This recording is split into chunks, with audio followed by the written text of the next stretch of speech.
This video is powered by the pros at Pascal Air Plumbing and Electric. Arkansas owned, Arkansas operated. GoPascal.com. What's been the biggest thing that you've been working on in the off season? Where do you think you're going to improve the most? I think just kind of keeping my ball flight consistent. Freshman year, I had a pretty good ball flight. It was pretty straight. It didn't have a lot of movement on it, and I think that kind of was why it led to a lot of success on some kicks that were longer, because the longer you can keep the ball straight.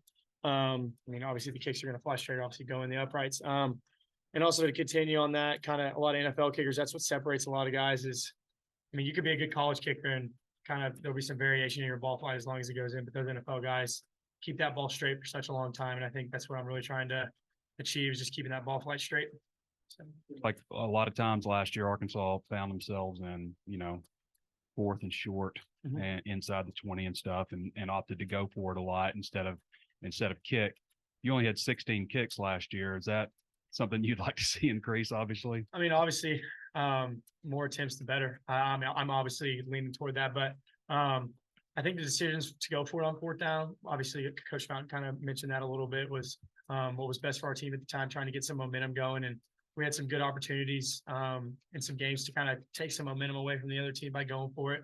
So I could see why we went for them, and kind of whatever Coach Pittman or OC kind of goes with, I'm backing them 100% because I want our team to succeed. Cam, I think you're like 80 something. I'm not smart enough to know. I think 31 out of 40. I'm too dumb to know what that percentage is, but it's pretty good. But Scott was saying, boy, you'd love to hit 90. 80 is really good, but 90 is better. Is that a goal you talk about, or do you think that's realistic? Yeah. So I always write notes to myself for goals on my whiteboard in my room, and 90% is on that. Obviously, to be an elite guy, to be put up for the Lou Groza Award, you want to be at that 90%, because usually most guys that aren't 90% aren't going to be able to achieve that award. So that's definitely a goal of mine. And mainly staying consistent inside 40 is another big goal of mine. I've had a pretty good outcome with kicks inside 40. I think I missed one. It was my freshman year at Georgia, inside of 40. So I want to continue that, obviously, and continue making those kicks for 50 plus. I was 2 for 3 last year, with one miss being against South Carolina from 50 plus. So I really like that, and just want to keep progressing, kind of getting that percentage higher and higher each year. So 90% is definitely the goal. Hey, Eli, what was last year like for you? Because whether you're a quarterback or a deep snapper, I imagine that high school to SEC had an easy transition. What was it like for you, and what was your finger injury exactly? And I assume it's feeling okay now. Yeah. So, as you can probably imagine, the first few snaps here in the stadium and all that was pretty nerve-wracking. It's a lot faster paced in high school, and it kind of caught me off guard. But after the first couple ones, it was kind of just like riding a bike. It was all the same thing as like if you're snapping in the backyard. With the injury, it was really disappointing. But I did have confidence in the other snappers to help our team win, and they did a great job. And coming back, my finger feels great, and I'm really excited for this season. Was it a broken finger, or I did. I broke my right index finger. Yeah. They step on there or something, or what? Well, what happened was I snapped on a field goal or PAT. I can't remember what it was, and the dude came down on me, and I put my hand up, and it just came backwards, and there's not much you can do about that. Come off the field, finger. I think my finger's broken. It all popped out. The bone was. It was funny. It was funny. No, not funny, but he came off the field. His eyes were just in shock, and me and Max look at each other like, "What the heck?" Well, originally they thought it was like dislocated, so they're sitting back there pulling on it. And I'm like, I don't think that's doing a whole lot. And then finally they said, "Let's go get an X-ray," and I was like, "All right." And Cam, work with Eli. What do you think of him as a snapper? And then Max is your holder now. How's that going with Max? It's going good. It's good that I know that both the guys I'm working with every day are trying to achieve elite level. Obviously, Max's brother's at Cincinnati, and he wants to be better than him every day at holding, punting, just going toward his craft. So I know he wants to be an elite level, just competing with, obviously guys on our team, the other punters for the spot and the other guys for the holding spot. And I just like that they're taking their craft to a serious level, because at some places, especially just kind of overlooked, you kind of just go do what you want to do. And there'll be guys that kind of fall into that. Okay, I'm good being average, but both the guys here, especially Eli and Max, really take their craft to a different level. I knew Eli was pretty high ranked coming in out of high school, so I knew he was gonna, try to be an elite level. And there's a lot of pressure going in for guys that are on scholarship, especially specialists, to kind of perform. And Eli rose to that level, and he's an elite snapper. Eli, there's a lot of positive energy within the program right now. I think coaches, players are kind of pointing to the off-season work with, Coach Souders and just a different kind of emphasis on that. From your perspective, what's maybe the biggest difference where you guys are right now to maybe where you were last year? And, can you point to anything in particular that's kind of led to this kind of the positivity right now within the group? I think it's just how close we've all gotten. I think just how close we've gotten with the room. The room's a lot closer. We all hang out of football, which I think is also helping within football. It's not individuals who are just like, trying to do better for themselves, or I want to snap good today and I want you to do bad, so I'm higher than you. We're all helping each other out. And I think it's the same thing with the locker room, which is the whole team. I think we're all working together. We're all having a good time in the locker room. We're all just closer together. So I think that's helping on the field as well. And Cam, just wondering if you've got any, new plans with your kind of relationship with the Down syndrome connection Northwest Arkansas this year? Yeah, I think I'm gonna bump it up. I'm thinking $50 a kick this year is what I really want to aim for. I think it was 10 freshman year, 20 last year. I think I'm bumping up to 50 this year. But we're still kind of continue that relationship. I think I'm gonna get with them one more time. They do what is it, first swing, or what is it, first tee? I think that's a kind of a popular thing in Northwest Arkansas. So I think I'm going to partner with them a little bit and kind of go out there and go to Topgolf and swing some around with them before the season starts. That'll be a pretty cool little event we'll get to go to as well. Now that you said 50, you can't go back. It's public fine. record. I'm a man of my word. I'll do it. Eli, what sold you on deciding to come to Arkansas? Like Cam said, like just getting a scholarship, it meant a lot to me.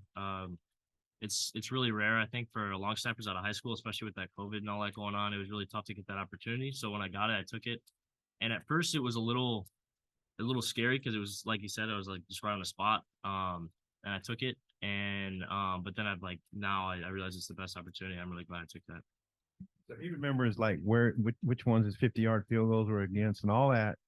You had 2 tackles that coach is very proud of. Who were the 2 tackles again? Cincinnati and BYU. Okay. And then just what is that like on the sideline when you're the man who gets to tackle? What is that like?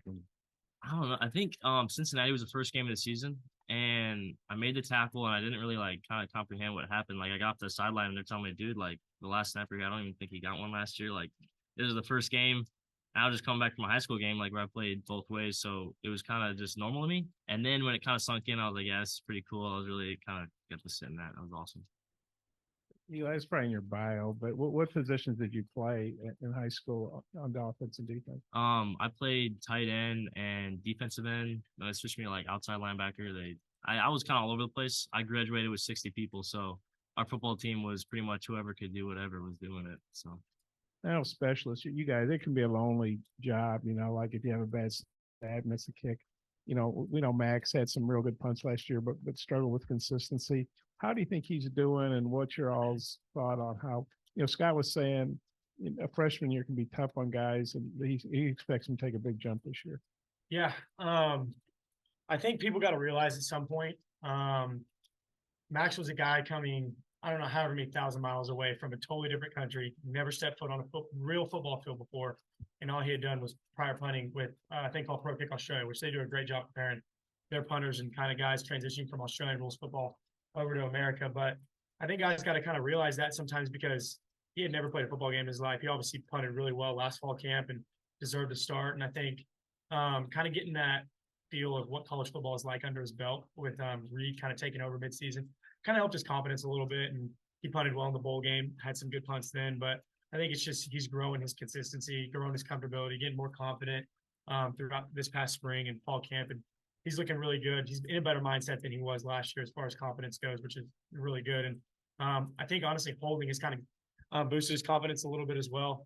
We were talking after the bowl game after we beat Kansas. He was like, man, that holding on the field, just kind of being on a college football field, feeling that little bit of pressure gives him confidence when he's going out there. And I'm sure Eli's been snapping really well so far and kind of getting it right on his hip. And I think that's probably given Max a little bit of confidence too. But I don't know. Yeah, I think Max for sure, his confidence has grown.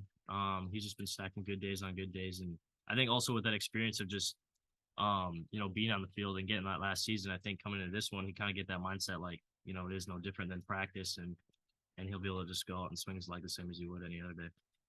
Eli, you're from Wisconsin, Brett Good. You probably know Brett. He was a great Packer.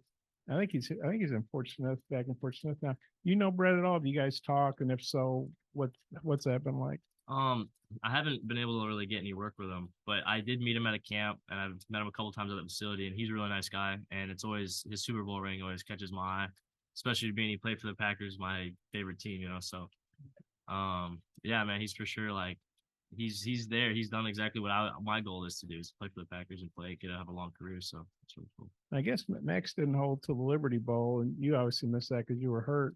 So this Western Carolina game, assuming that you three guys together, which I think will be the first time you all have actually done it in a game. How do you anticipate that going and moving forward? I think it's going to go great. I think just even operations today, it's all just been super smooth. It's almost, I feel like it's been as smooth as it's ever been, honestly, and it just feels really confident with me. Okay, well, do you have a thought on that? And then also I wanted to ask you, that drill you guys do in practice where you put the tee, or not the holder, and you try to hit, I think you're trying to hit the goalpost from the side. Whose drill is that? Just what do you think about that drill? Yeah, kind of going back to the operation first with Eli and Max. I think honestly, kind of the first part of camp, for the past 2 fall camps I've had before this, kind of the first couple of days are kind of like, okay, well, we got to kind of get our timing down, and it usually takes about, I mean, I'd say it takes about a week and a half to really start feeling your timing, even with guys you worked with during the summer, just because you're going to have to deal with live pressure, and you don't deal with live pressure during summer reps. You're kicking off sticks and you're kicking off no rush. So I think that first week and a half is kind of non-existent because we kind of already got our rhythm down. We're feeling really good, and Eli's giving me laces out. Max putting it on the spot where he needs to with a good tilt. So I think it's rolling better than it has even my past 2 years being here. So that's been good. But that drill, a lot of kickers kind of do that drill. I think it probably originated from an NFL guy, but who I got it from, Robbie Gould, kicker for the 49ers. He's a free agent now, I think. But he kind of did that drill, and I saw it on a Instagram clip. And I think I saw Jake Moody. He signed to the 49ers. That's kind of ironic. He signed to the 49ers when Robbie Gould got waived. But he does that drill a lot too. And so those two guys are, I mean, obviously really great kickers. Jake won the Lou Rosa 2 years ago with Michigan, and Robbie's, I mean, obviously an NFL veteran for I don't know how many years now. So seeing those guys kind of do that drill is kind of a no-brainer to kind of work on my accuracy and keeping that ball straight. Hopefully hitting that upright from there. So I hit it at least twice early. Yeah, just trying to work on keeping that ball straight. Kind of like I talked with Trey, just kind of keeping that ball straight, keeping my consistency with that ball flight. I saw a laugh and a evil smile, I think, when Eli mentioned the Packers. Are you a Packers hater, or is he just talk about not that? a Packers fan, I'll tell you that much. Not a Packers fan. Cowboys.